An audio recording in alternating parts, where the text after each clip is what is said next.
that's how Weird Together got started, was we were watching Paranormal Docs.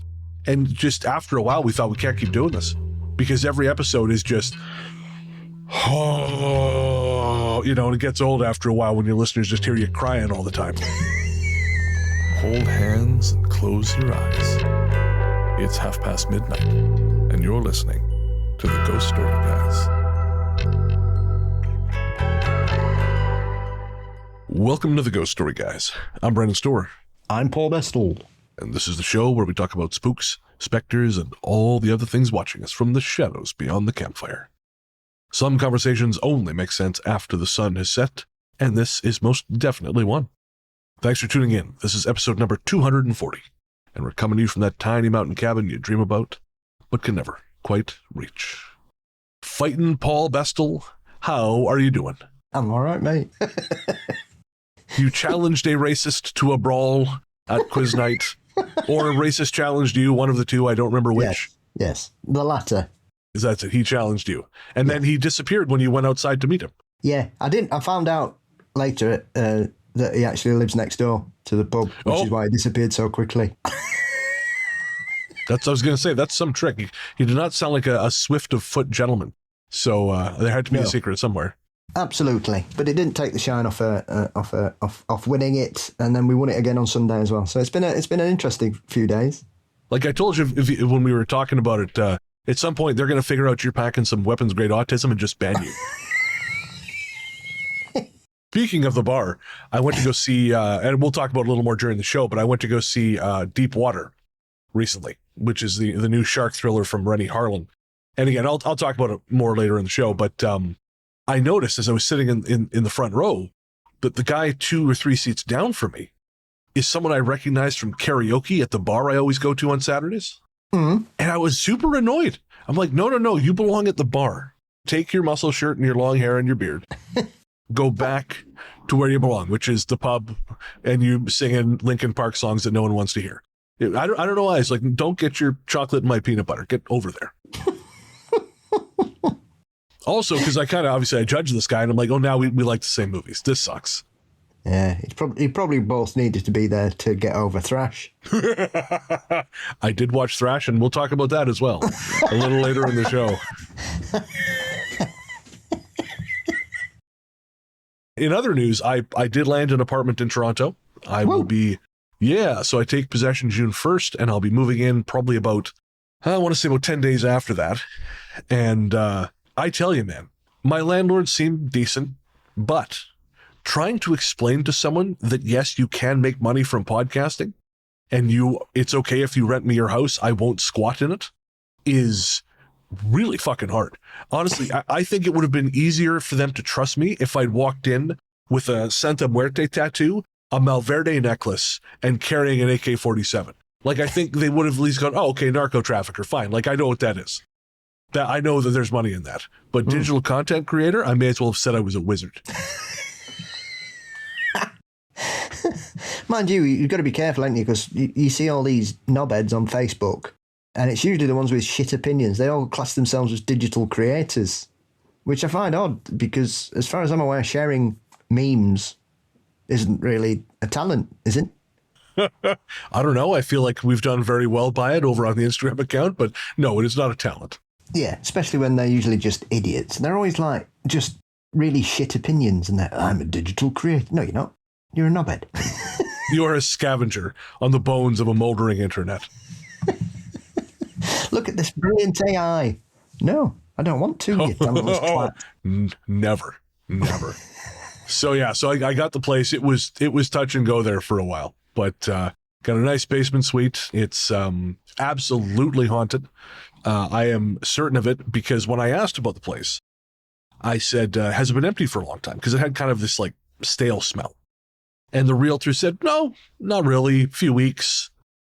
It's hard to fill places during the winter. So I'm like, oh, we're back in winter now. We've gone from a few weeks to winter. No, it's been fine since the murder. Bring your luminol. It's fine. I think it was actually Liam in the Discord said, our patron, he's like, don't use any luminol, don't shine any black lights around that place. Yeah, not a problem, my guy, not a problem. And last thing on the apartment, and folks, this is a South Africa episode, by the way, just so you remember this is a show about ghosts. We are going to be talking about hauntings in South Africa, including 2 fabulous listener stories. But the place that I think is going to be the source of all my haunted worries is a door at the very back of the apartment, which has no lock, because it goes only to a single closed room with all the water heaters for the house. Mm. And the property manager opened, or the realtor rather, opened the door to show me. And there's cobwebs everywhere. It's dark as shit, dusty as it smelled like my grandparents' basement. And I just keep having this image of like a dark shape standing in front of that door as I try to watch movies at night in the dark. So watch this space, is what I'm saying. Well, it could be, as has been announced today in the news, that there's a little village in Oxfordshire where they've been talking about these potential tunnels under the village for years and nobody believed it. And they found them. Oh, shit. And they just keep going. And so they're not really sure what's going on now. And it's on the BBC today that they found them under Broxham, I think the place is called. Yeah, it's all these old tunnels that have been carved out. You know, man, I shit on people who come up with tunnel conspiracies all the time. But between all the stuff in the Epstein files and now actually finding underground tunnels, I got to start reevaluating my sense of the possible. Mm-hmm. Well, we are going to reevaluate our sense of the possible on this show, I think, is what I've learned.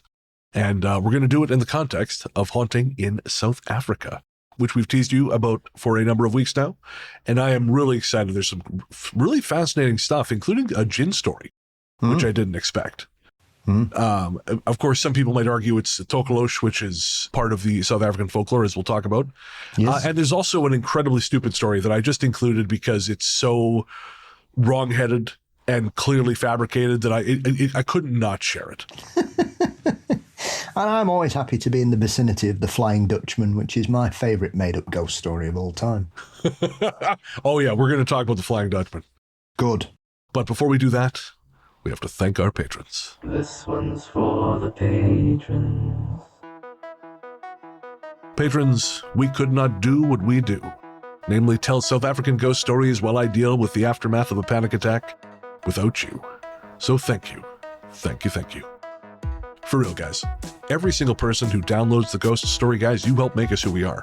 But patrons and Apple Podcast subscribers, without your support, this all goes away. We are so deeply, deeply grateful to every single one of you. And while we'd like to thank all of our subscribers, we would especially like to thank our latest ones. And they are Jason Hope, Sophia, Amberlynn Calderon, Heather Palmer, a crocodile, Joanne Small. and Gary Again, thank you so, so much from the bottom of our terrible hearts. Truly, none of this happens without our patrons and Apple Podcast subscribers. And if you would like to get access to our monthly patron live stream, bonus conversations between myself and Paul, early ad-free release, our patron-only Discord, and so much more, you can click the link in the show notes or head to patreon.com/ghoststoryguys. Or, of course, you can become a Cabinista in Apple Podcasts. And if you do become a Cabinista in Apple Podcasts, make sure to forward your confirmation to us at ghoststoryguys@gmail.com because we'd like to thank you here in this segment. Apple doesn't give us a list, so we're not able to thank you unless you let us know that you're there. Again, if you want to get access to all the bonus goodies, support the show, and get to know some really cool folks as well, click the link in the show notes, head to patreon.com/ghoststoryguys, or become a Cabinista by subscribing via Apple Podcasts. All right, my friend, suppress as best as possible your Van der Merwe accent. Suppress it, and we will dive into stories of haunted South Africa.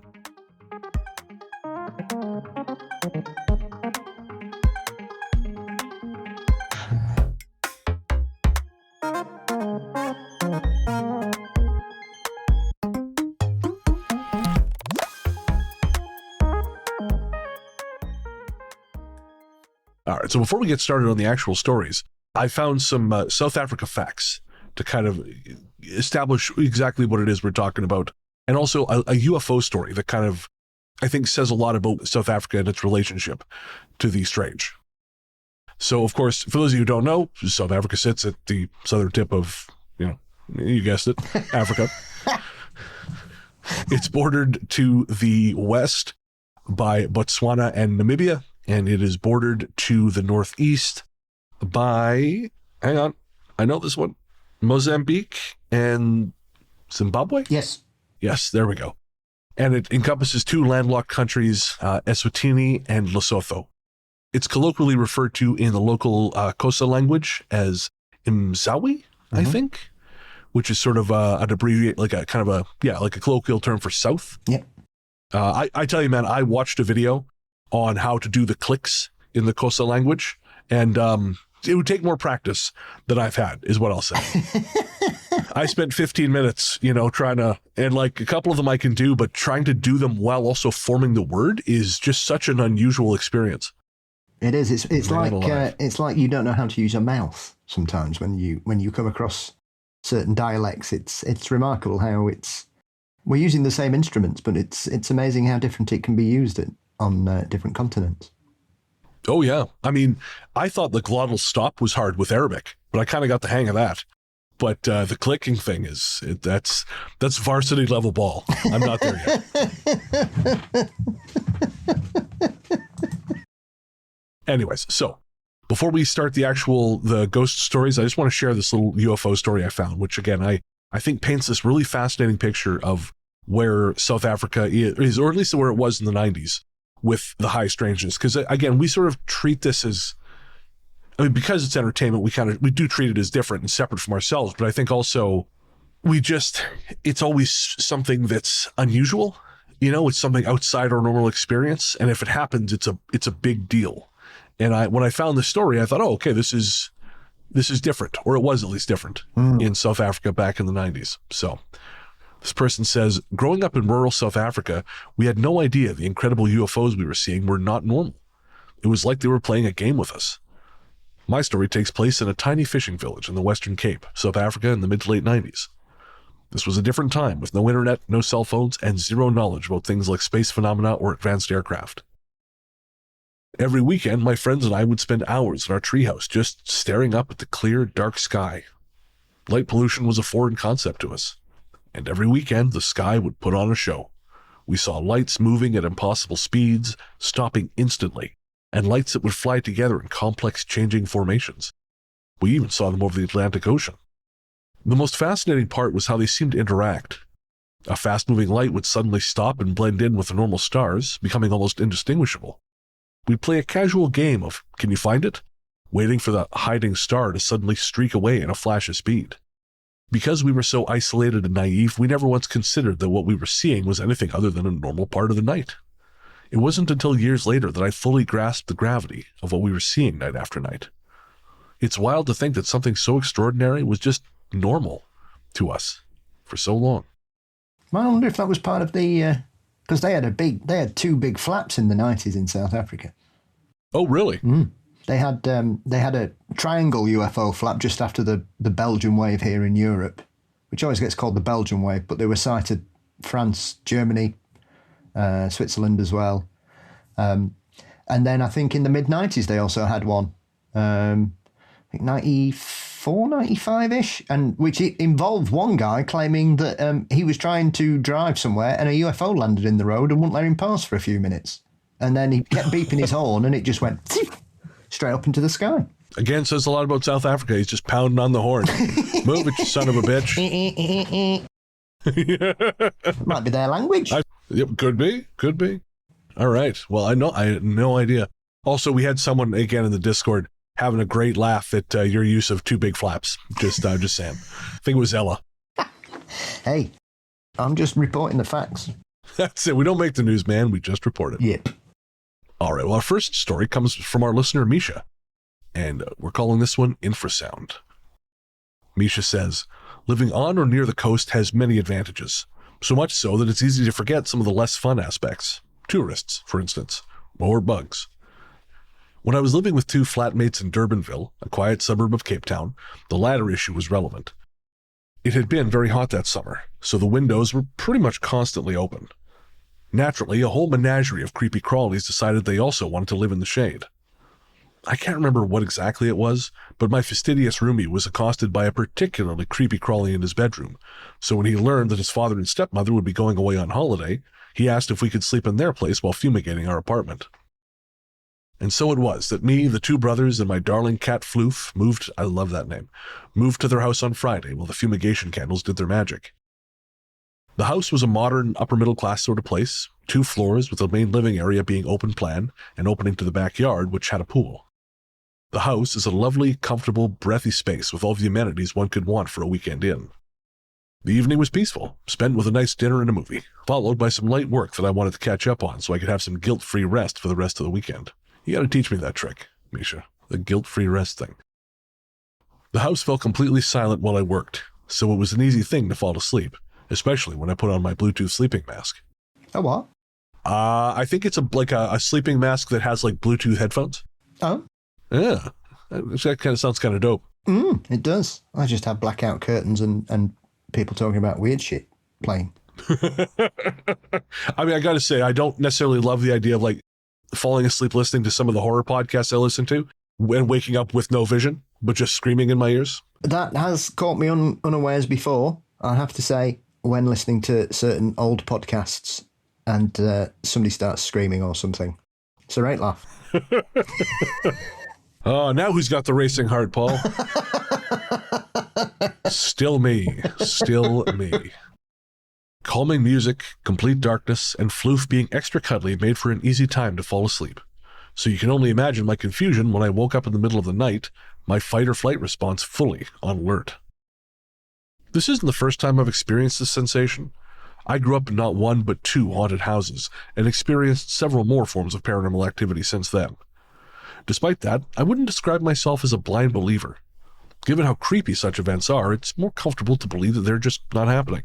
So my go-to response is to debunk first. Or at least work my way through a list of plausible explanations until one sticks through all my dismissals. However, I'm not a skeptic either, because honestly, sometimes a skeptic's explanation for things are just ridiculous. Did you really see a ghost?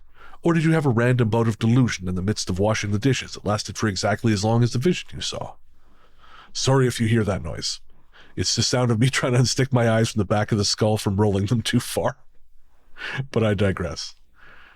I was lying in bed pulling my mask from my face, deciding whether I wanted to look around and possibly see whatever it was that I was experiencing. Dusky lights filtered into my room from the security lights, so if there was something, I would be able to see it. Better to work my way up to it. I lifted my head to look at Floof.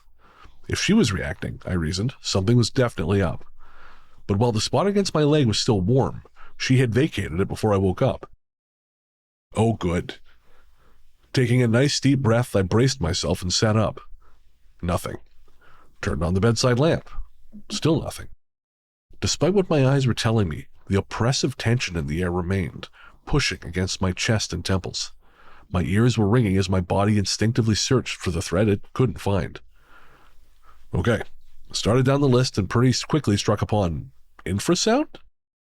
Usually I would dismiss infrasound pretty quickly, because of how fast it is regurgitated by skeptics as a one-size-fits-all explanation, even if it made exactly no sense for what actually happened during the experience. Except, this time, it made sense. It was a modern house in a development that had previously been farmland. Technically, there shouldn't be a reason why there would be a real haunting happening. There was, however, the swimming pool, with its pump running probably within 10 meters of my bedroom's window. Huh. Imagine, I thought to myself, haunting debunked by infrasound.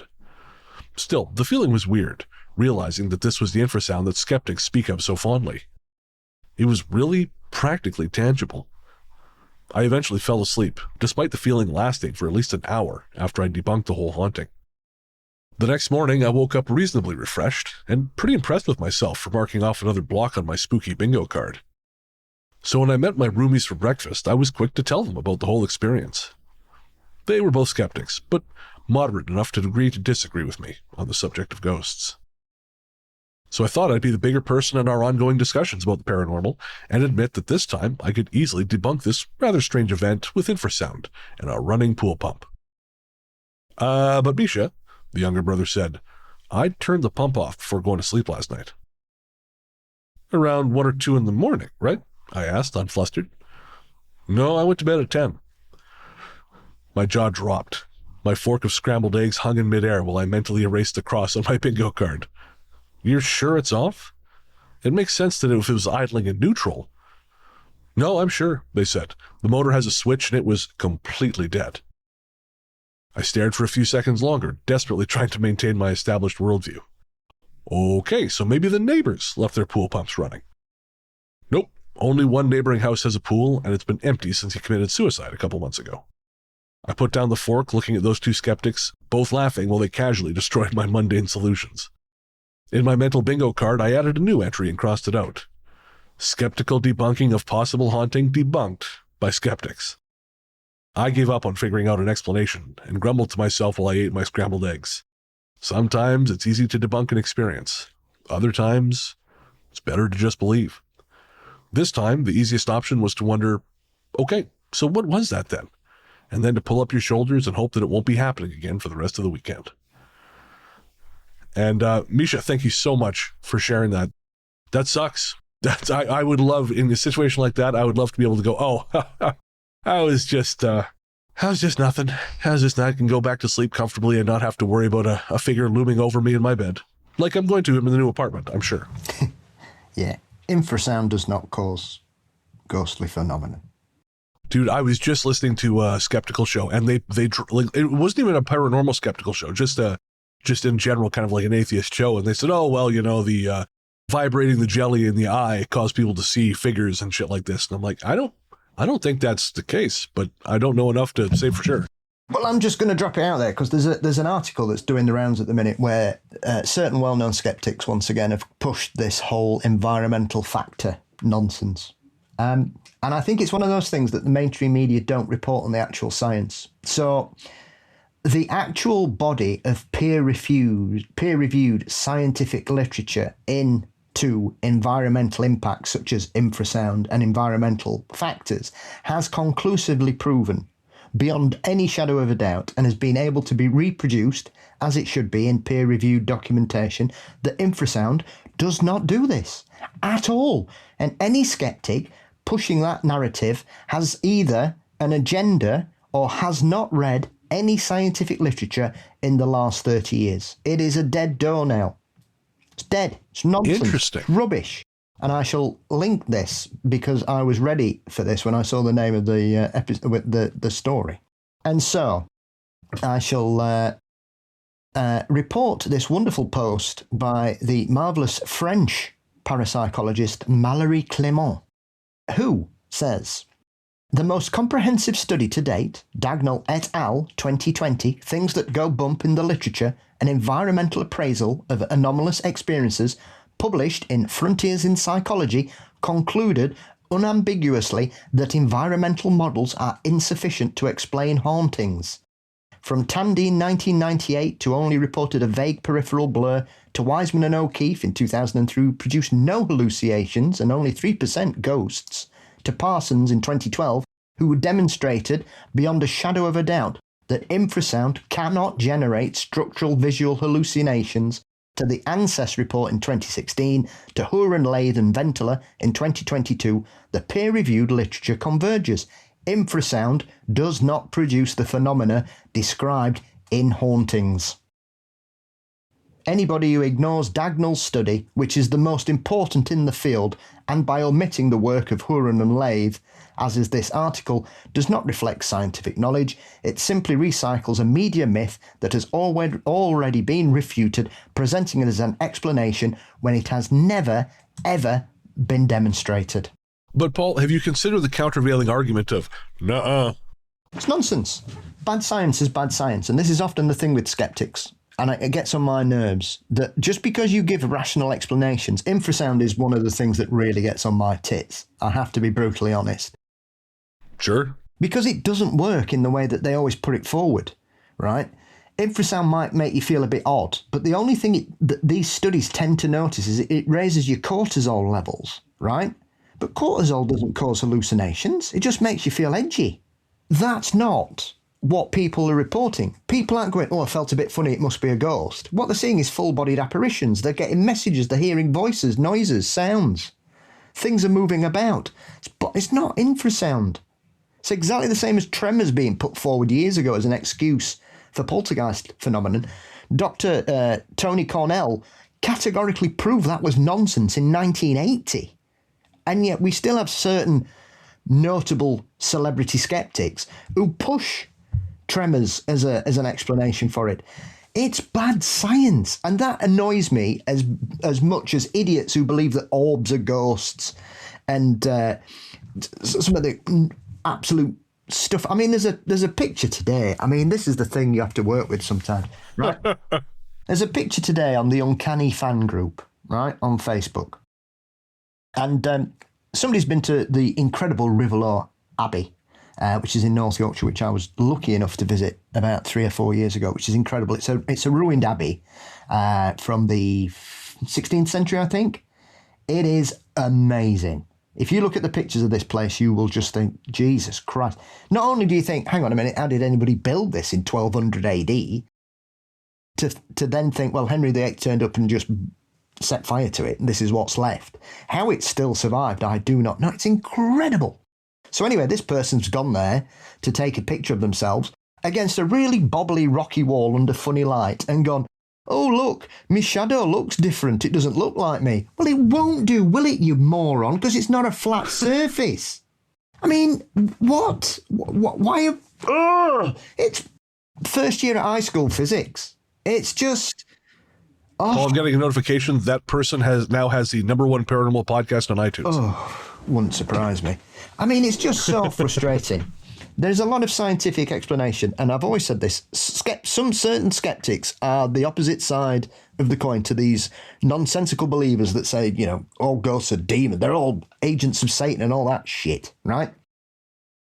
It's nonsense. It's bad science, but they work on the principle that the people that are interested in this particular subject are either stupid, idiots, unable to do their own peer-reviewed research or be able to actually look down. I mean, some of these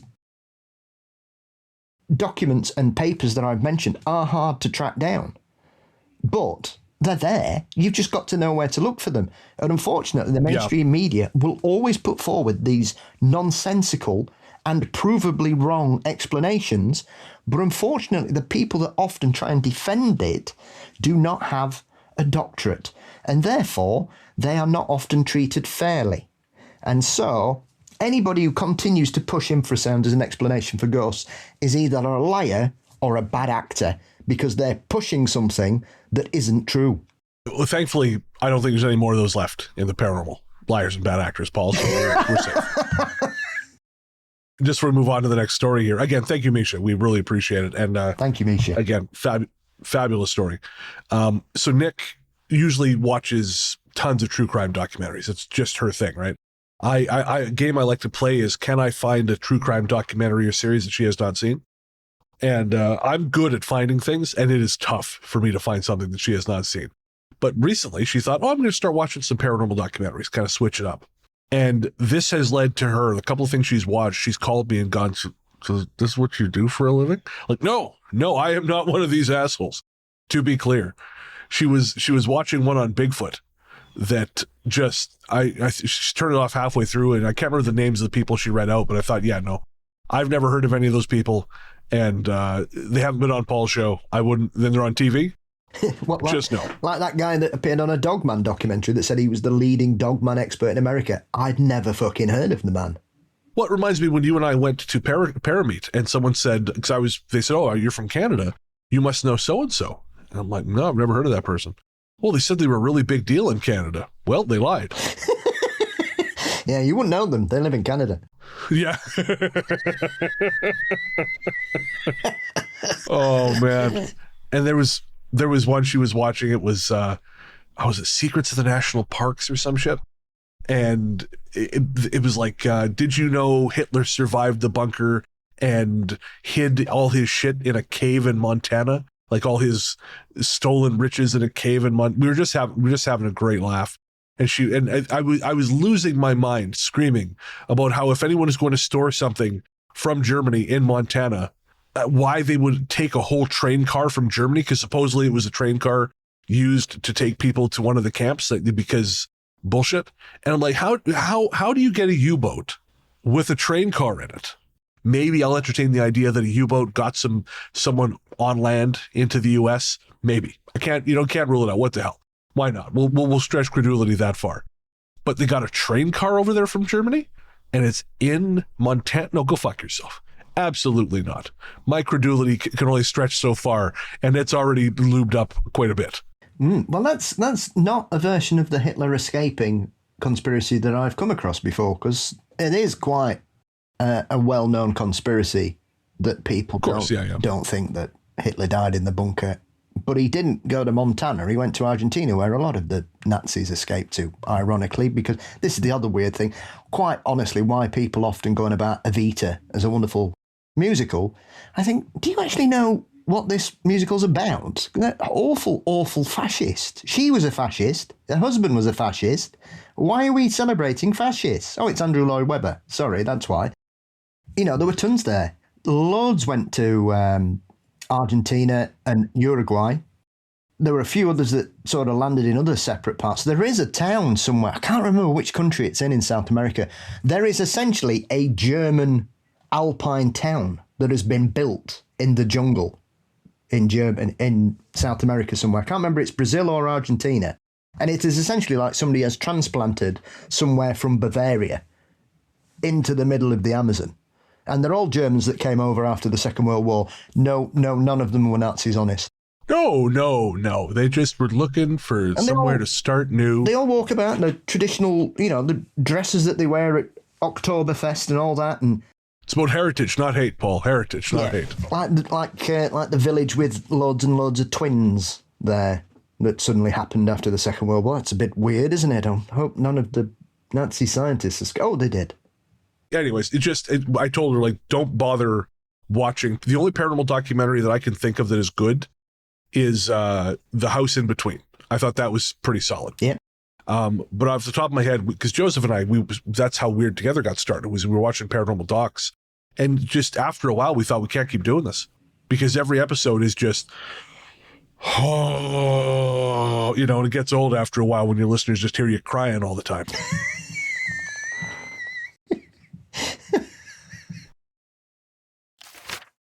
The Djinn. As a teenager, I used to live in South Africa with my grandfather in an impoverished area of Joburg that was known for a lot of drug and gang activity. My grandfather had always claimed he'd been able to see the Djinn. People in South Africa are very superstitious, so I never thought much of it at the time, despite being a believer in the paranormal. It is believed that by many, that the Djinn are certainly drawn to filthy and impoverished places where they live unnoticed. At one point, I was with my cousins in our shared room when my little cousin started screaming. He'd said that there was a Tokoloshe, which is a South African demon, outside the window. I thought he was lying because he was gullible and had always been known to say outlandish things of that nature. After some convincing, I finally looked out of the window and I saw he wasn't lying. On the ground, about 3 feet from the window, was a figure rolling on the concrete. Initially, I thought it was a dog, but the longer I looked at it, the more human it became, although I was certain it wasn't human. It was thin and had its back to us, curled in the fetal position, allowing us to see its back. I could see its spine through its sallow, dead-looking skin, and I saw a small tail at the base of its spine. It had arms and legs that appeared to be long, but it was almost as if every time my brain began to comprehend what I was seeing, it changed form. We couldn't see the creature's face as it writhed in dog feces. In what? I'm going to say that line again because I didn't expect that last word. We couldn't see the creature's face as it writhed in dog feces. My cousins were terrified, but I wasn't scared of the thing. I was more curious as to what it was. I got a flashlight and shone at it, but it didn't respond, continued to writhe. My cousins all screamed at me in horror as I knocked on the window in a bid to get its attention. Good God, man. What is wrong with you? Has someone been listening to me a bit too much? Calm it down. Well, I'm just thinking, this guy must be a nightmare when you're going out to the bar and stuff. You see some lunatic just raving in the corner of the bar, randomly stabbing the air with a knife. And he's going, oh, he seems cool. Let's see what his story is. Bring him over here. He's probably just misunderstood. I got his attention. Jesus. It either couldn't hear me or was ignoring me. I was about to open the window to call out to it, but I suddenly had the urge to keep the window closed. Like if I opened it up, something bad would happen. So we continued to watch it for a while before we got bored and went back to carrying on with what we were doing. It sounds so outlandish that we would just ignore what we saw afterwards, especially because that's against my nature. Knowing myself, I would have tried to record it, but at the time the thought didn't even occur to me. It was almost as if the thing somehow influenced our thoughts to avoid us confronting it or recording it. Only now do I sometimes look back on it and kick myself for not taking a video. The only explanation is that it indirectly influenced my behaviour using some force, which is why I believed it was the Djinn. A while after the second incident occurred, in the neighbourhood there was an empty lot where a house had been, but had now been overgrown with plants. It had become a dumping ground for trash, drugs and feces, both of the human and animal variety. In the back of the lot there was a stone wall. My cousin and I were sitting on one of the walls of this lot, looking into it when we noticed something crouching in the far corner of it. It was shaded by palm trees, so we couldn't see it very well, but we assumed it was a drunkard. We giggled and shouted it as it watched us. Suddenly, the person stood up, and we saw that it wasn't a person at all. Even under the sun, it was pitch black and solid like a three-dimensional shadow. It stepped forward menacingly, and we ducked behind the wall.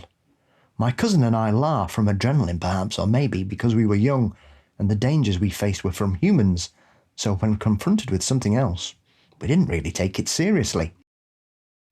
I ran to my grandfather, telling him there was a Djinn in the lot. He instructed me and my cousin to run inside, as we watched as he ran to the wall and yelled at it. The culture there is so different from American culture. Things like these are common occurrences and are rarely recorded. I wouldn't understand it if I hadn't experienced it, but in places where these beings flourish, they're not recorded, either through influence or because the people they encounter have no desire to capture it on film. They believe these things to be real, so they feel no need to take pictures. In a place like that, it's easy to slip through the cracks, which is probably why there's so many. I mean, as far as the Djinn thing, I mean, that's not like an uncommon thought. I know I remember reading that, you know, in Arab countries, it's sort of sometimes a done thing, or I've read that it's a done thing. I don't know if it's true, where they say Bismillah before they go to the toilet, just in case, you know, the idea that there's a Djinn hanging out in there. And because they kind of like supposedly the dark places, the dirty places. I'd never heard of them rolling around in dog shit before, but I guess could be strange Djinn as well as strange people. There are some of these little creatures out there that have weird hobbies. Yeah, this is Stinky Steve. No one likes him either. Stinky Steve, the shitty Djinn. Yeah, all the other Djinn just, oh, here he comes. Fuck, don't look. Hey, guys. Oh, hey, Steve, fuck. Fuck you, shitty Steve. Oh, what you been rolling in there? Jesus Christ. That elephant shit, Steve. It is. Oh, you mucky bugger. Look, it's between my toes. Ugh. Anyways, yeah, it's this very strange concept. I know when you look at like Reddit threads of the worst cities with the worst vibes in the world, every single thread, Joburg is right near the tippy top. And I got to say, if there's Djinn rolling around and shit, that explains why. I think you've also got to understand the cultural impact of everything that's happened in South Africa over the last 130 years, because it's only really settled down in the last, I don't know, since the end of apartheid. And it's obviously had some ups and downs, you know, the highs of Mandela down to the lows of Mad Zuma, you know, the man that claimed that you could have a shower and get rid of AIDS. And, you know, another one of those political leaders that just had money resting in his accounts. And the like. And so, you know, they've had some challenges, but they seem to have got back. They seem to be coming back again. So there's a lot of, I mean, it's not, you know, we can talk 40 years ago about some of the horrendous atrocities that were carried out by the apartheid regime of South Africa before Mandela was released. And it seems like a million years ago, but it's 40. It's 40 years ago. It's a blink in the eye of time. And the peoples of that country have been through a hell of a lot. And sometimes it hasn't been done in the right way. But I'm not surprised that places in South Africa have a bad vibe or something, because I think in the Western world, it's probably one of the most, it certainly was one of the most volatile places in the 80s and 90s, quite easily. Oh, sure. You know, I grew up through that era of standing up against apartheid and, you know, boycotting people that went to South. Queen are a prime example that everybody forgets that they broke the apartheid deal to go and perform in South Africa in the mid-80s. It's one of those things they completely airbrush out of their story these days. They went there and they got paid a lot of money and then pretended they were trying to do it to bring attention to it. But yeah, you were playing to an all-white audience, guys. So please fuck off. Yikes. And especially as Freddie Mercury was an immigrant. I mean, Christ almighty. If anybody shouldn't be performing for white South Africans in the mid-1980s, it was him. So, you know, let's remember the people that stood up against it, like the artists against apartheid, like people like Springsteen and Stevie Wonder, and not allow bands like Queen, who took a lot of money to go and perform to a racist audience. This is a long and proud tradition of celebrities, though. Like there's that, was it about 15 years ago now, that Hilary Swank was at Kadyrov's birthday celebration in Chechnya. She was paid to do a public, you know, and there's a lot of guys who were buddy with Orban as well. You mean Mr. Loser? Exactly. Victor on the dole. That Victor. Yeah. What a shame. Yes. But yeah, no, I didn't know that about Queen. That's disappointing. It's not as depressing as the show of theirs I saw at GM Place, but it's close. And I'll just like to point out they did 9 dates there.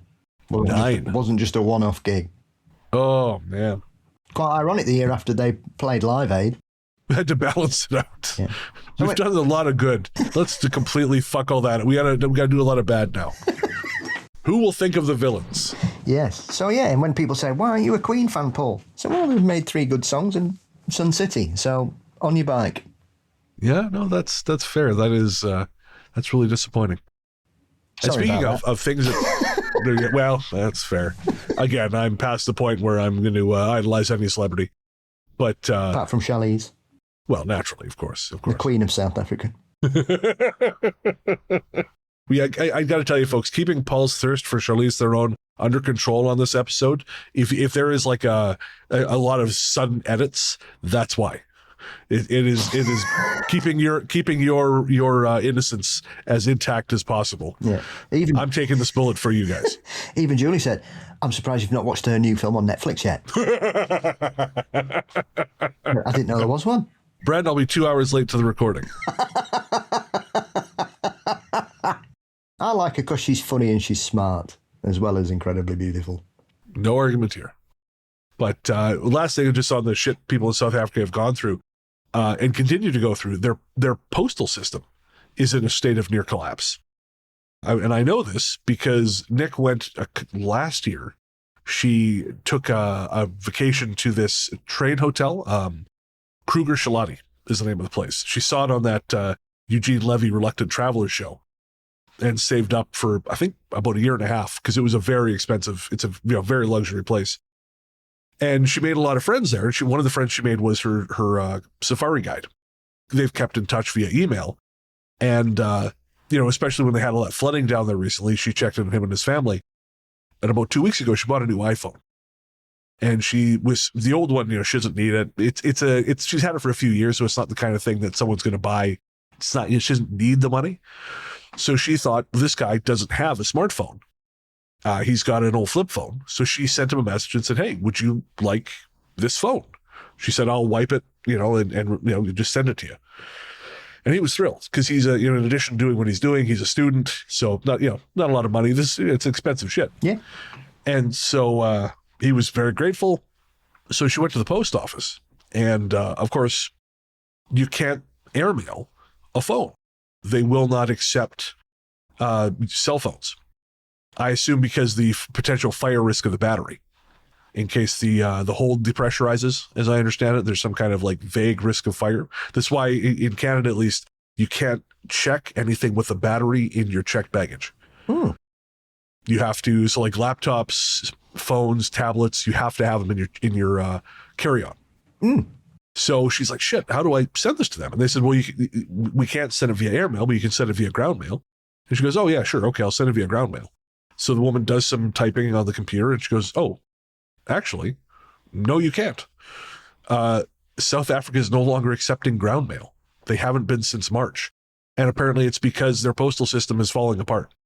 And it's one of those, like everywhere, right? This move to privatize things. So she ended up having to send it via DHL. That was the only carrier. I think it was UPS wanted $500 for the privilege of sending this thing. And she said, of course, that is not happening. I think it was finally DHL that allowed her to send it. You don't think about it, right? You just think living in Canada, living in the UK, I'm going to send something. Why not? And then you realize, oh, no, that's not how it works everywhere in the world. Even with Peter, trying to say, I can't send Peter his royalties for the record label because he's in Russia. I can't send money to Russia. Can't imagine why. No, it's a bit weird. Yeah, it's a strange thing, isn't it? I've just had a quick check there because I've not heard anything about that. And it's, I was reading, there was one guy said, I've not had a letter for a year. Yeah. What?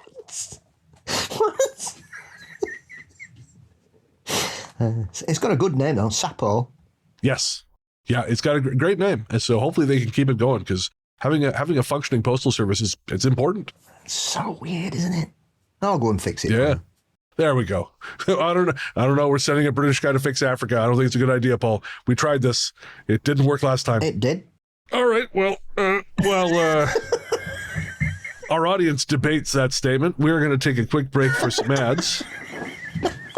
And then we'll be right back.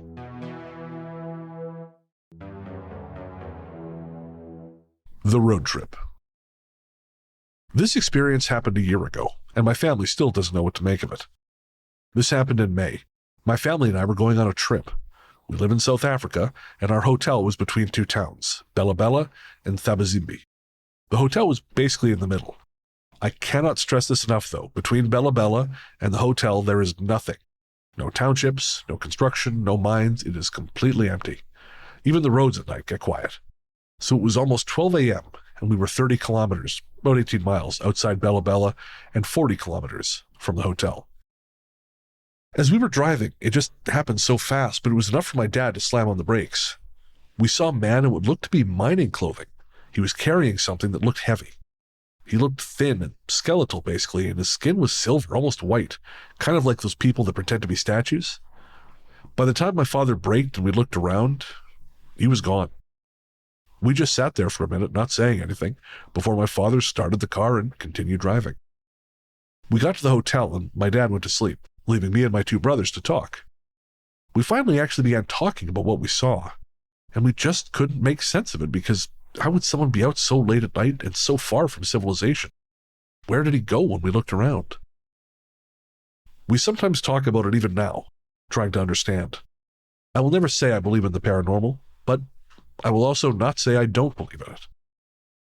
I just don't think there are sometimes ways of proving what you have seen is just your imagination or something or other. But all of us who were in the car saw exactly the same thing, down to the color of the skin and the mining-style clothing. I think it's fascinating that both in BC and in South Africa, there's places called Bela Bela. We have Bela Bela and Bela Kula. Intriguing. Well, if anyone is going to have a ghost wandering along the road, it'll be South Africa. That's fair. I suppose there's a history of mining there. Oh, absolutely. Very much so. Very much so. I mean, there's two. I think South Africa's definitely got two very famous ghost roads, which is obviously the most famous of which is the Uniondale Hitchhiker, which has numerous witnesses, including police officers. And then there's another one, which I think's near Joburg, which is quite a creepy one, which is a decapitated motorcyclist.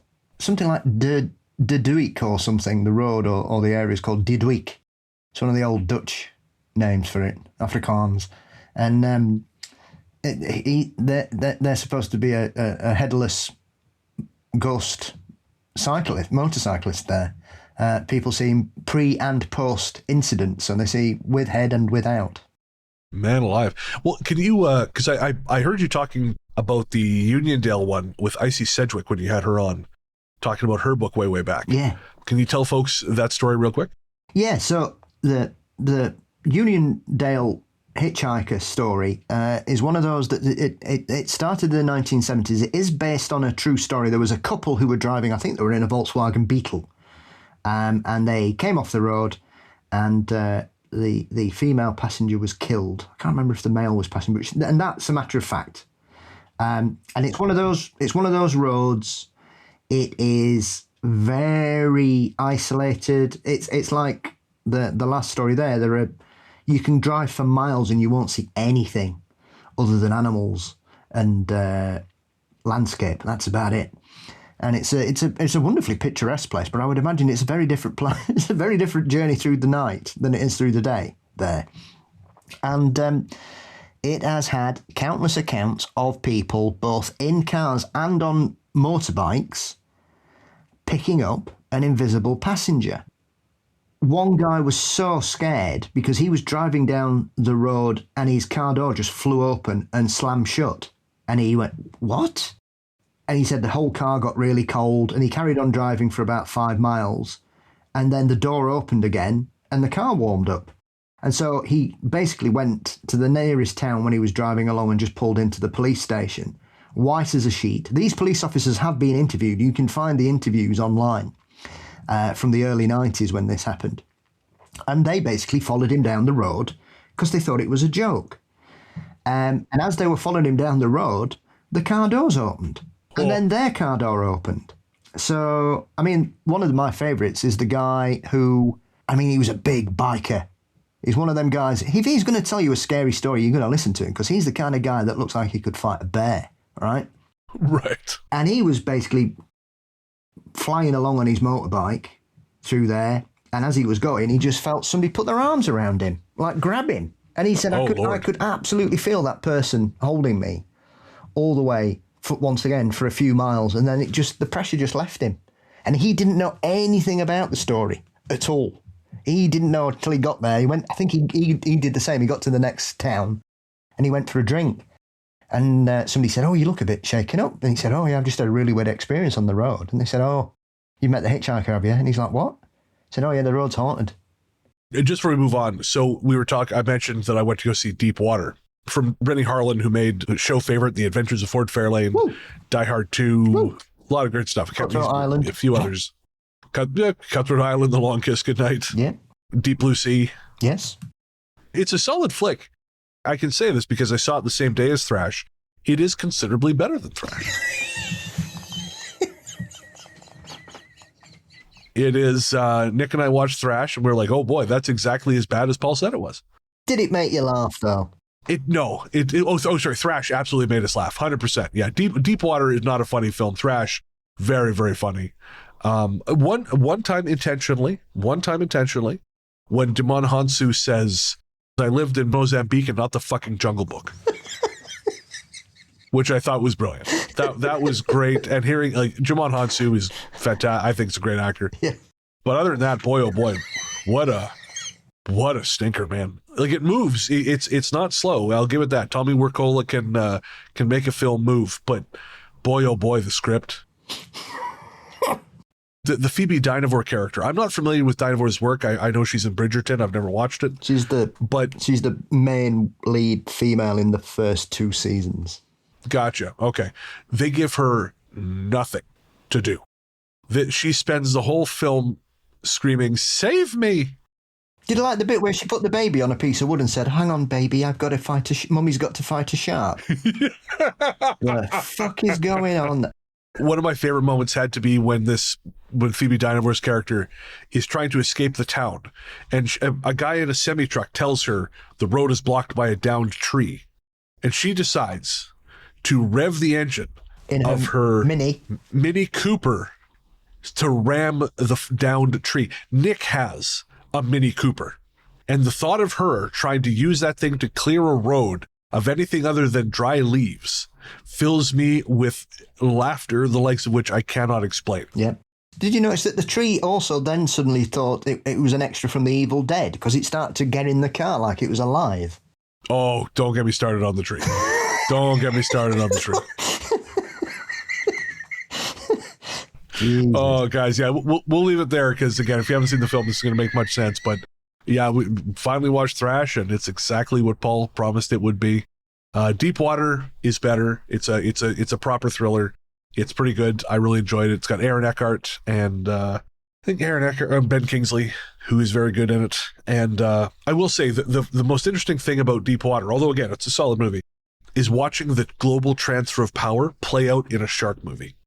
Because Rennie Harlin's last couple films, aside from the Strangers trilogy, were Chinese co-productions. And a significant portion of the characters in the film are a Chinese esports team. And then, spoilers, the day is saved by a humble Chinese fishing trawler after the American military comes and completely biffs the rescue and ends up dying themselves. Because the sharks basically bring down a helicopter. And so then, like I say, nope, never. So the humble Chinese fishing trawler now has to save the day. And it's like funded by, whatever, like the CCP Capital. It's like, yeah, I know. But I mean, yeah, we've been making propaganda films for as long as there have been films, so it's their turn now. We've never made one ever in Britain. Never. I admire that about you. We're very good at that. The last thing I'll say about Thrash is it's been ages since I've seen a film that made me want to put a fork into a plug. Or lick a toaster.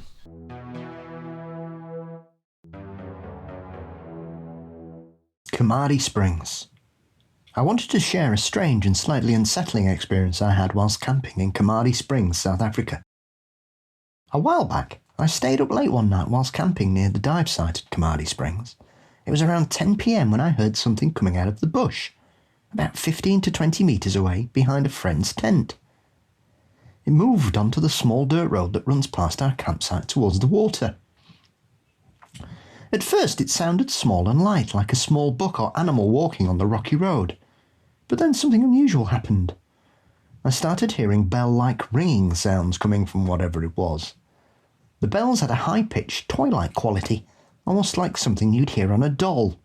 It didn't move around much, it just seemed to stay in one spot. Then around an hour later, the sound started again and went on for about 10 to 20 minutes. Then my friend came out of his tent to pee, and the sound stopped immediately.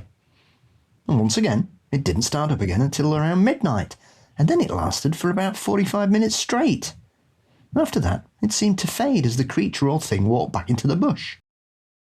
A few extra details. It was pitch dark, no lights behind my headlamp and the stars. The sound seemed too small for a donkey, a goat or a pig. It sounded tiny, like a small animal, but the bell-like sound was eerily out of place.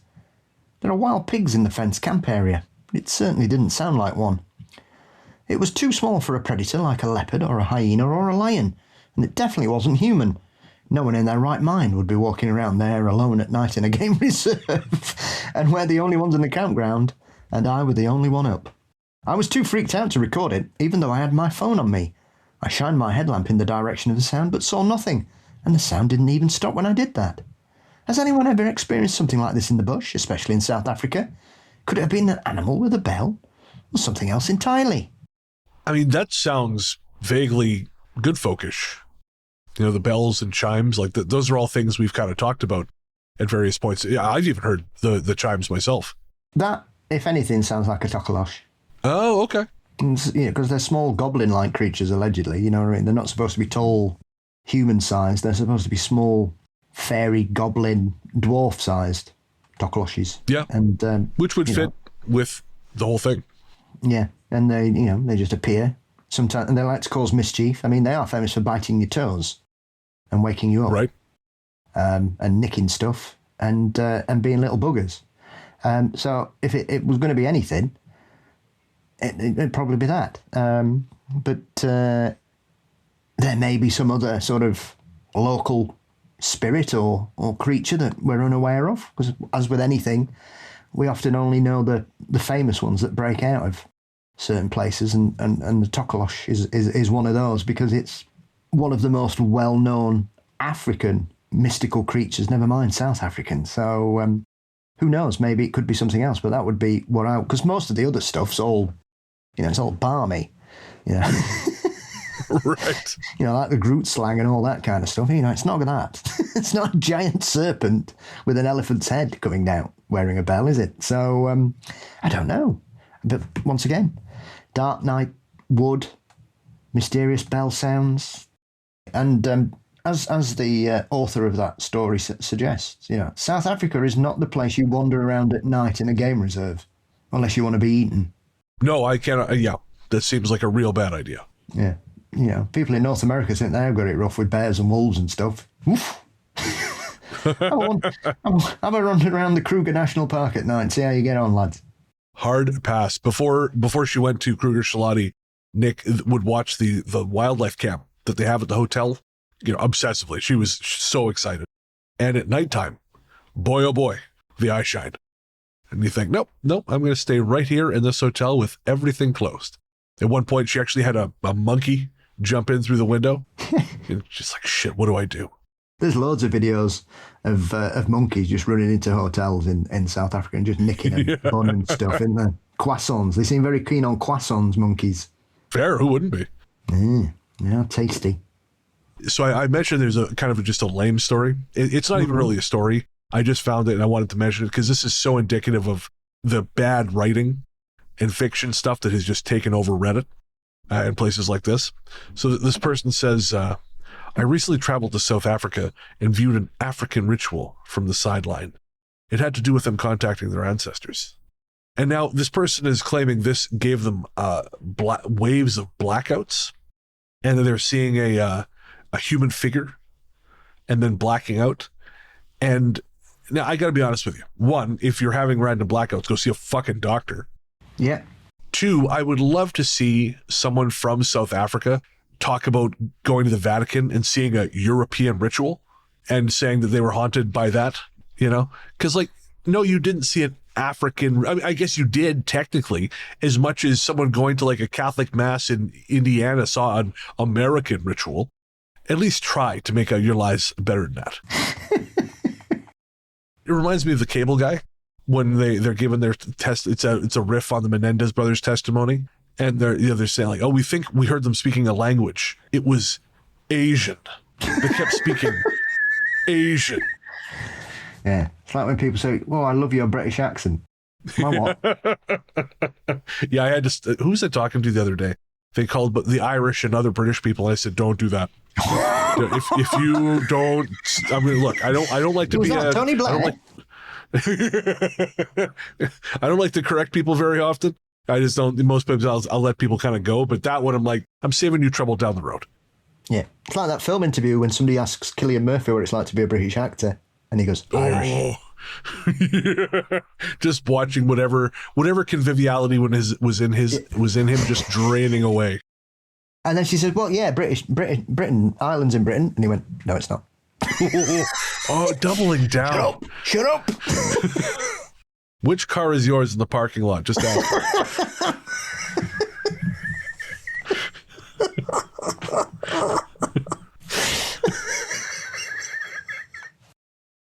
All right. Next up, we have a story from our listener, Casey. Casey says, "Hi, guys. I was so excited to see your most recent episode featuring a listener story from Cape Town, South Africa. I really hope you get to do that African-themed episode in the future. Here we are. Regarding the Uniondale lady, I remember hearing about her as a little kid and being absolutely fascinated. I always wanted to do a road trip up there, but as yet have not had the chance to do so. My sister-in-law handed down a story from her dad, though, that's pretty cool. This would have been in the early 90s. He was trucking down in the middle of the night with some workers who were sleeping. He was a forester. When out of nowhere, there was a woman dressed in a white dress standing in the middle of the road. He slammed on brakes, but it was too late. He felt the truck make contact as it came to a stop. He started screaming to the other guys to wake up and help him as he jumped out, saying he had just hit someone. They all searched for the lady, but of course, there was nothing and no sign they hit anything or anyone. This guy is a very serious Afrikaans dude who doesn't believe in the supernatural. He has no way to explain what happened. You guys also touched on ancestral memory, which I have a pretty cool story about. I have 4 kids. My third is a rainbow baby, conceived shortly after a miscarriage. She's 10 now, but when she was a year old, she started talking about her other mom and how she misses her other family, especially her baby sister. When she was about 3 years old, I got her to write her story, as she used to bring it up every now and again. Always the same details. She dictated to me and I wrote everything down word for word, and then she added pictures. Basically, she lived in India with her mom and dad and loved planting seeds with her mom. One day her mom wouldn't let her go out, but she went anyway, and ended up lost in the forest. She found her way to the ocean and built a raft out of coral and set sail. When she was hungry, she ate crab and octopus. Eventually, one night she made it to shore, found a road, and that's where she met me. I picked her up and took her home. The cool thing is, my great-great-grandfather is from India. He was a stowaway on a ship and ended up in Ireland, where a pastor took him in. He and the pastor's daughter fell in love and they emigrated to South Africa. She didn't know any of this, as our family is not that close. I'm absolutely certain that my daughter's memories were part of her ancestral DNA. I also have 2 spooky stories involving said daughter. The first one was probably just her toddler imagination, but I saw her sitting in the bathroom making eye contact with something directly opposite her, the door to the linen cupboard with an ironing board propped against it. She looked like she was really concentrating, and suddenly said in a low voice, "I don't like the way you're looking at me." It was such a comical thing for a small child to say that I laughed and asked who she was talking to. She got a fright, not realizing I was in the passage, and said there was a face at the door, but it was gone now. She didn't seem concerned at all. The next was a bit more spooky. She was sometimes scared to come into our room, saying there was something black in the corner she didn't like. I never felt anything off and couldn't sense anything, so I asked her to point it out for me. She pointed to the usual spot in the corner, and I told her that as I wasn't able to see it, she would have to be the one to tell it to go away. But that I would help her. I held her hand, and we walked up to the corner.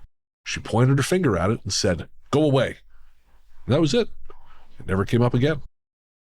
Apologies for the long mail. I'll end off here, but would like to send in another story in a separate email. I've always lived in weird and haunted houses, but I've actually found one of the houses I've lived in a book. It's called Haunted Corners by Margaret Williamson. My home story is about 2 pages long, and I'd like to include it. Should I just scan the pages and attach? I've looked for a free-to-read link, but haven't found anything. Absolutely love the show. I'm working my way backwards, but always listening to the latest shows when they come out, which really lined up well after you read my, probably not a Tokoloshe as we know it, story, and the next episode I listened to was a guest talking about fae/elves. It made a few things click into place.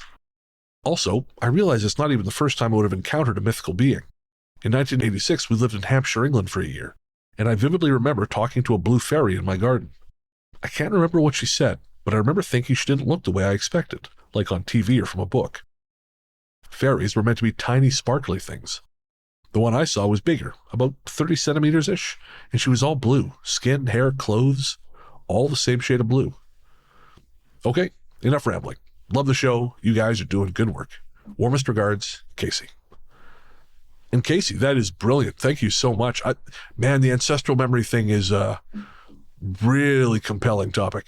Certainly is. Very much so. I do love a child telling a ghost off. And I actually think that's really fantastic, like empowering her like that. You know, just being like, yeah, I'm here with you. And I think that's just great parenting generally. I mean, I'm not a parent, but it seems like great parenting. Here's a challenge. You take it on. I will be here with you to back you up if you need it. And it worked. And I just think that's cool as shit. Yeah. Intriguing with the blue fairy as well. Yeah. Have you heard anything along those lines before? Yep. Really? So the blue or the... This is the thing about fairies. It's really difficult to unpick the modern version of it. The Disney version of fairies. Okay. Because in medieval times, the believers of fairies believed that they were different colours and they didn't look like people. They were quite odd looking. And so you would have blue, white, green, red, black. You'd have all different colours. And often they would all wear the same kind of colour. So there would be a red fairy wearing a red clothing and green fairies all wearing green. So blue fairies are often dismissed because of, I believe, the fact that the key blue fairy in literature is the one that appears in Pinocchio at the latter end of the 19th century. And so for people who don't know much about the lore of the Fae, they presume that anything to do with blue fairies is all based on that appearance in late 19th century history. But Old English, and I think certainly the Irish, have stories of blue fairies who were blue ones. And they were usually ones that needed human assistance and would reward you if you gave them the help they needed. Oh, fascinating. That was specific to the blue ones. Yes. Interesting. So, yeah, they are. Might have been on There we holiday. go. Yeah, hey, anything is possible. Why not? No, Casey, again, thank you so much. And yeah, if you want to send that other stuff in, please do. I would love to read it. I mean, it's back and forth as to whether we read stuff verbatim on the show, especially if it's from a new book, but still, I would love to read your story. Absolutely. Before we go on to the next story, I was listening to Behind the Bastards today, and they were talking about AI psychosis. And I was just thinking about how these conversations that people have with AI are just, they seem very limited to me. You know, it's very like, because it's just reflecting you back at yourself, right? It's not offering you anything new. I was thinking about it today because I was at the coffee shop. There's this place called Black Walnut, not too far from my house. And so I went there for a sandwich and a lemon square after my walk this morning. And a woman came outside, was clearly looking for a place to sit. It's a very popular spot. I was lucky to get a table. And I said to her, you're welcome to take the other chair here. It's fine. So we sat there in silence for quite a while. And then I noticed she was reading The Great Gatsby. So I asked her, I said, is it a favorite? Do you kind of reread it, or is it your first time reading it? And we got talking a little bit about Great Gatsby and things like this. And the conversation kind of led then to a video that's making the rounds about some marathoner who starts to slow down because he figures he's way in the lead. So he starts to like kind of gear down as he is about to hit the finish line. And then there's a dude right behind him that he was not aware of who just powers past him at the finish line. Have you seen this?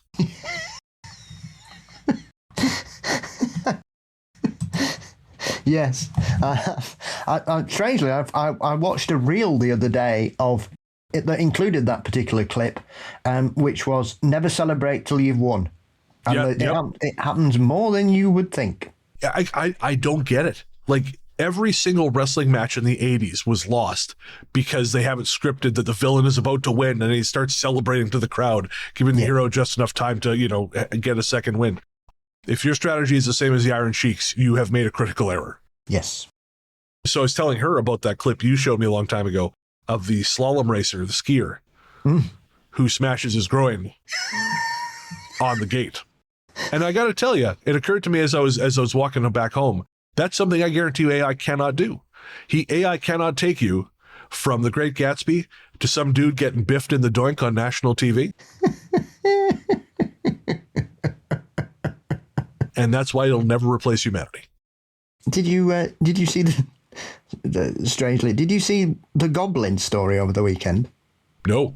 So, ChatGPT has apparently become obsessed with goblins, and OpenAI has had to intervene because apparently users were saying that it would just randomly start talking about goblins, and telling them that goblins were everywhere, and we all have to be aware of the goblins that are really running the world.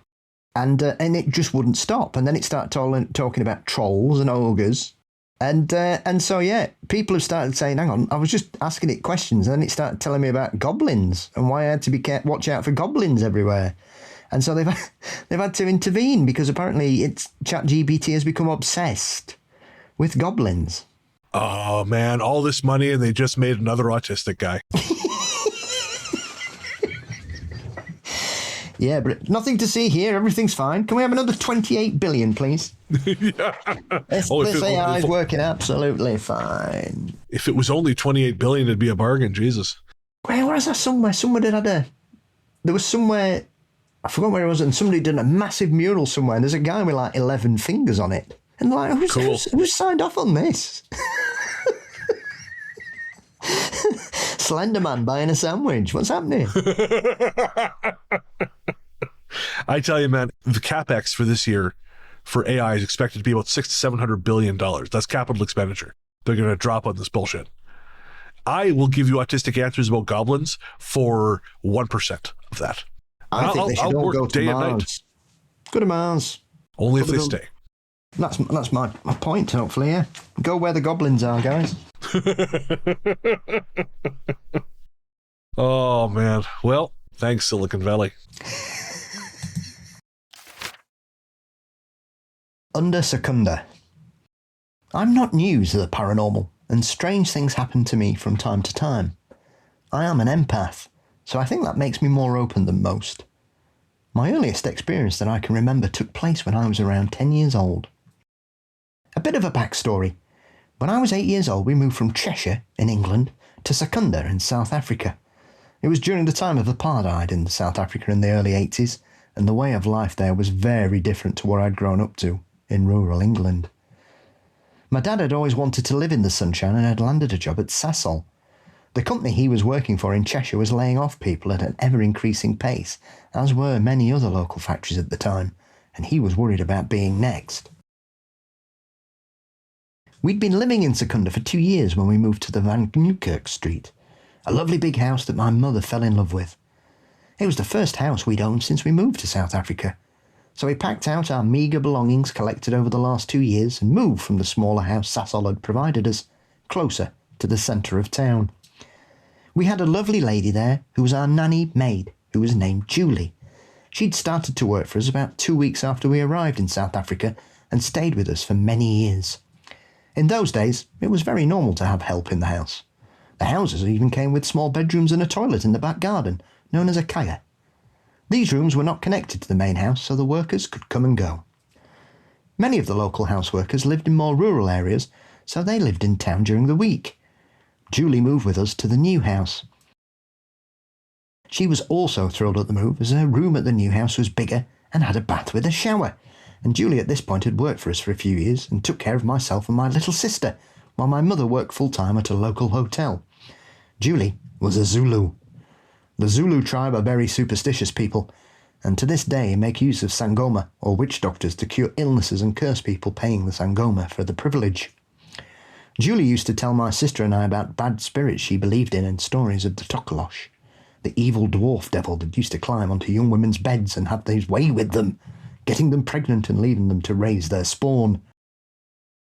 To prevent herself becoming a victim of this creature, she'd put her bed up on bricks so they could not climb onto it, as did most of the young women of childbearing age at that time.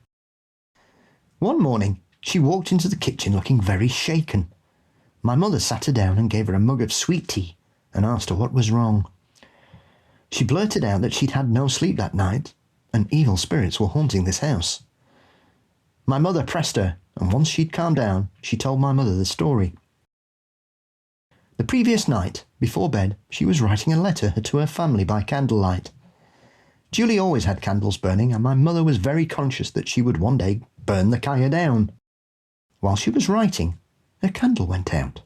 She assumed it must have been a breeze, so she got up, put a spare blanket across the bottom of the door. The kaya didn't have any windows and was made of solid breeze block, so this could have been the only source for a breeze. She decided to leave the big light on to finish her letter. Now that tells you that the author is from Britain. They've used one of the most British terms ever, big light. I don't know. My grandma was Italian. She called it the big light. Yeah. Turn big light off. Like Blackpool Illuminations in here. That's all. We joke that that's the litmus test for autism, is whether you react to the big light like a vampire at sunlight. You know, just turn it off. She decided to leave the big light on to finish her letter. It was then that she was startled by the flushing of the toilet. It just flushed all by itself. She daren't go to the bathroom, but apparently the toilet flushed at least twice an hour, all night until around 6 a.m. when it stopped. My mother said she'd call a plumber to come and look at the toilet and told Julie to take the day off and rest. Julie went to the neighbour's maid's kaya. She didn't want to go back to sleep in her own bed. My mother got the emergency plumber out later that day, who said there was absolutely nothing wrong with the toilet, and he'd no clue as to how it had been flushing itself. Over the next few days, Julie calmed down enough to move back to her room. The toilet was still flushing now and again, and the taps on the bath would keep turning on by themselves. My mother told Julie this was clearly a plumbing issue, and it was not an ancestor that was angry at her or an evil spirit. All was calm until one morning Julie awoke to find that her room had been wrecked. Her clothes were scattered around, ornaments broken, etc., but she'd slept through it all. At first she suspected her room had been broken into while she slept, but when she went to the door, it was still locked and bolted from the inside. Julie refused to stay there after that and moved a few things into her friend's kaya next door. About a week later, a large crack appeared in the wall of the main house.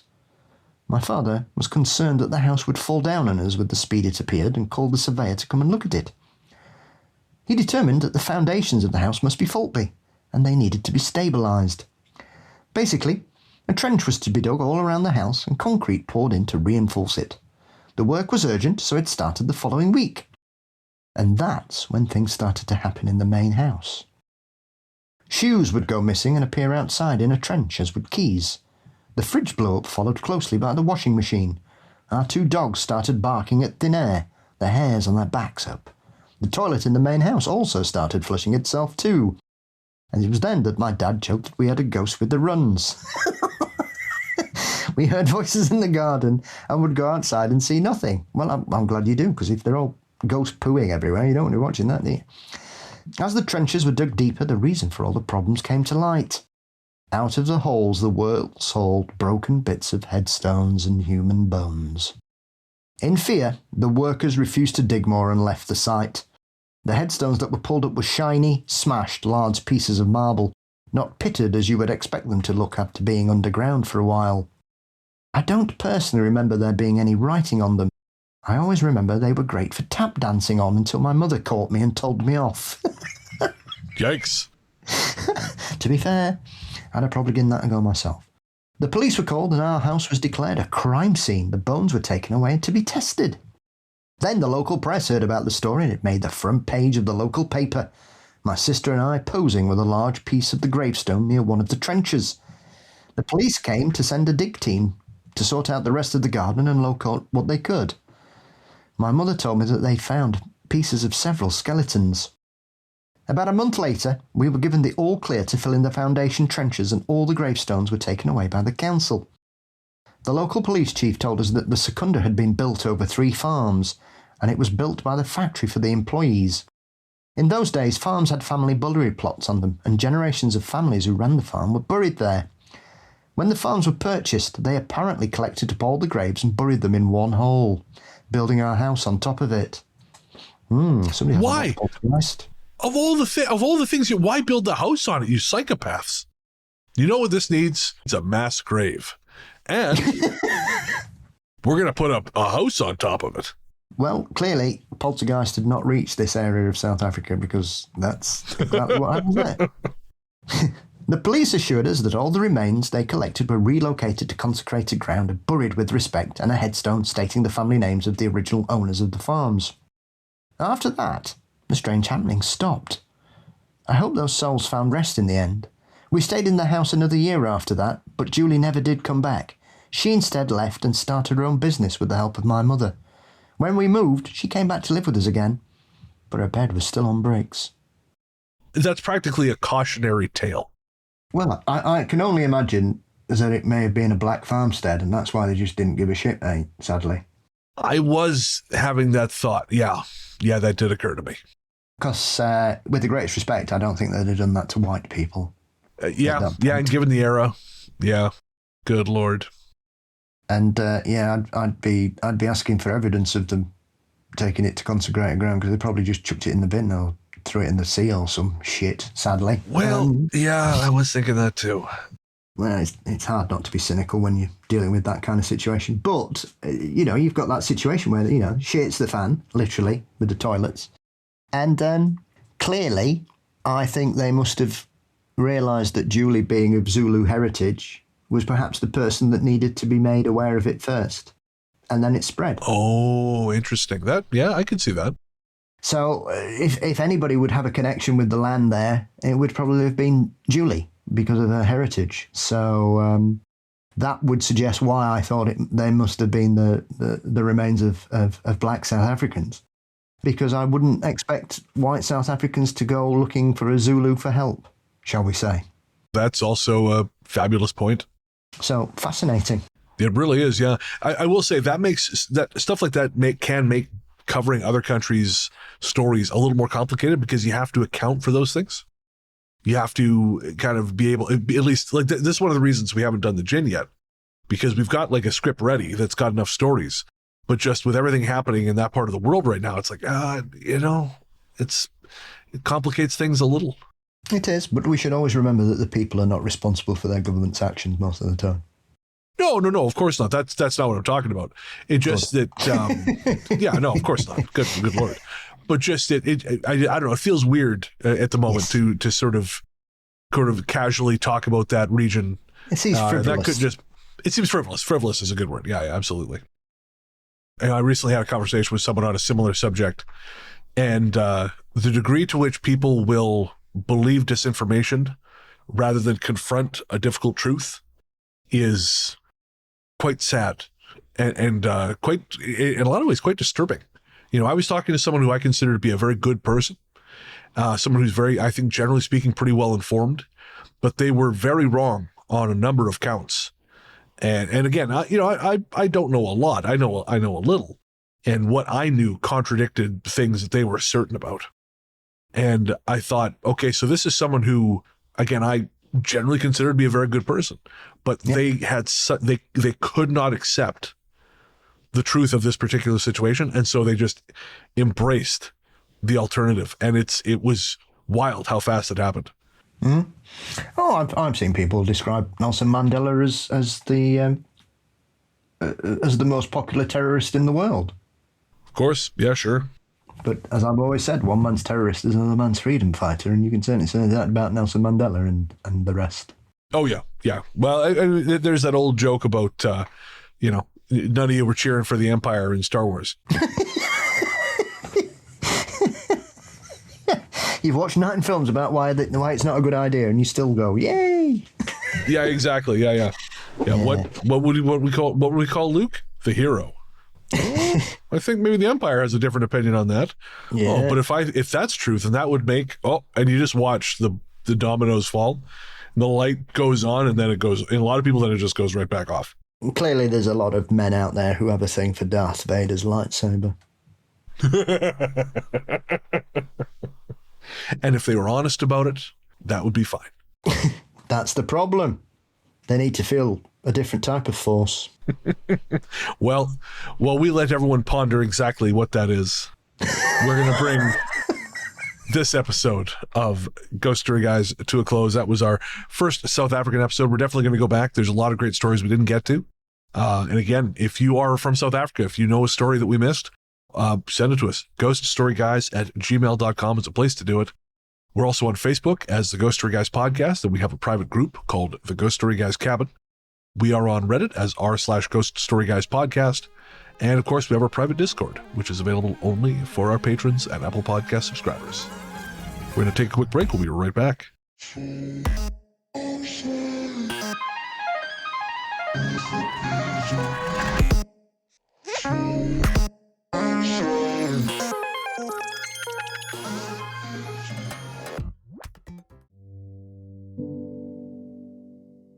Hey there, listeners. Before you reach for that skip 15 seconds ahead button, I promise you this isn't an ad. We wanted to take a minute to talk to you about mental health. On this show, I've always tried to be as honest and open as possible about my struggles with depression and anxiety, because even though we've come a long way towards acknowledging the very real damage these things can do, there is still way too much lingering stigma about reaching out for help. And when you start to feel like there's no help, it's easy to start feeling like there's no hope. But Paul has joined me today to remind you there is always hope and there's always help. We're not going to try and talk you out of self-harming right now, because we know that's not how it works. Instead, what we wanted to do was tell you something now and hope that should things get bad, you'll remember it and make a phone call or send a text message before you make any permanent decisions. As someone who knows all too well just how important mental health can be, it's never too late to reach out. In Canada, the number to call is 133-456-4566. In the USA, the new number to call is 988. That's 988. In the UK, the number to call is 116123, or text SHOUT, that's SHOUT, to 85258. In Australia, the number to call is 131114. However bad shit seems, it will pass. And no matter what your brain might be telling you at any given moment, and believe me when I say I know this intimately, there are people who love you and people who care deeply about how you treat yourself. Should a time come when you find yourself despairing, please know that we've both been where you are. and there is a way back to the world. Take care. Welcome back. The Ghost Story Guys are Luke Greensmith, who sometimes helps us find our stories. He's also host of the Luke Lore podcast, available everywhere. Find podcasts live. Our paranormal conductor, driving the good ship Ghost Story Guys, is Mr. Brennan Storr. And of course, my friend and co-host is the one, the only, the inimitable Paul Bestel, the paranormal Johnny Carson himself, host of Mysteries and Monsters. Paul, what's coming up on M&M? We're going to Japan. Oh ho! So I'm delighted to be welcoming Fantastic. Kev from Supernatural Japan to the show as we dive into some of the myths, mysteries and wonder of that great nation's paranormal history. And I'm delighted to finally get Kev on because he does a brilliant show. So if you've not heard Supernatural Japan, Kevin is a Brit out there teaching in Japan. And so he's lived out there quite a long time. And it should be good fun. So it's something I've been wanting to do for a long time. So I hope people enjoy it. And that will be quickly followed by a trip to northern Scandinavia as we dive into the mythology of the Sami. I got to say, I just met Kev the other day on a Zoom call with a couple other people. So it's wild that he's popping up now on your show. That's crazy coincidence. I am inevitable. Now that I believe. Where can everyone find you online? You can find Mysteries and Monsters across most social media platforms and all podcast sites. Fabulous. I'm largely the truth on Threads, Instagram, Blue Sky, and Letterboxd. You can find my horror fiction show, Fear Daily, co-authored with Brandon Scheck-Snyder, everywhere fine podcasts live. And you can hear me narrating audiobooks over on Audible. As we said at the top of the show, we couldn't do this without our patrons and Apple Podcast subscribers. And if you would like to get access to early ad-free release, usually the show comes out Thursday or Friday before the Tuesday release, so you get a good 3 or 4 days ahead of everybody else. You also get bonus conversations between myself and Paul, our monthly live stream, our Ghost Force shoutouts, and so much more. Again, you get all of that by clicking the link in the show notes or by heading to patreon.com/ghoststoryguys. That's patreon.com/ghoststoryguys, or by becoming a friend of the cabin on Apple Podcasts. Sorry, by Cabinista now on Apple Podcasts. Either way, you can get access to all those great things. And over on Patreon, it's for as little as $1 a month. Gets you in the door. Also gets you access to our patron-only Discord. Man, I am out of it today, Paul. I said to you before recording, I had a crazy anxiety attack before the show because I've been taking these allergy meds, and they're just a nightmare. Yeah, well, your head's buggered, my back's buggered, but we've made it. Yeah, the two of us combined, we are a fully functioning human. It comes to something. Why did you hurt your back, Paul? Gardening. Is this what it's come to? What's wrong with you, Bren? Took too many allergy meds. My digestion's fucked. I was dancing too much at the rave. No, I was weeding. Yep. Sneezing too much. Anyways, do you have any guest spots coming up? Not at the moment, no. I have a couple lined up, but I'm just waiting for confirmation of dates. Very cool. Well, we're actually just recording a spot in a couple days on the TV and movie trivia podcast with Brian Sheehan. Looking forward to that. Yes. And I just recorded another spot on Where Did the Road Go with Chris Ernst and Saxon. So that was a really good chat, and that should be out for patrons sometime in the coming weeks. And for the general public, sometime after that. And of course, you can find all of our guest spots archived at ghoststoryguys.com. Our theme song, Radio, Into the Darkness We Go, is composed and performed by Peter Kursov of Pizzanta Music. Find more from him by searching for Pizzanta Music wherever you get your tunes. And I think that's going to do it. And we did mention the Flying Dutchman. Oh, no. All right. Well, then we definitely got to do a second South African show then. Yeah, absolutely. But until then, into the darkness we go.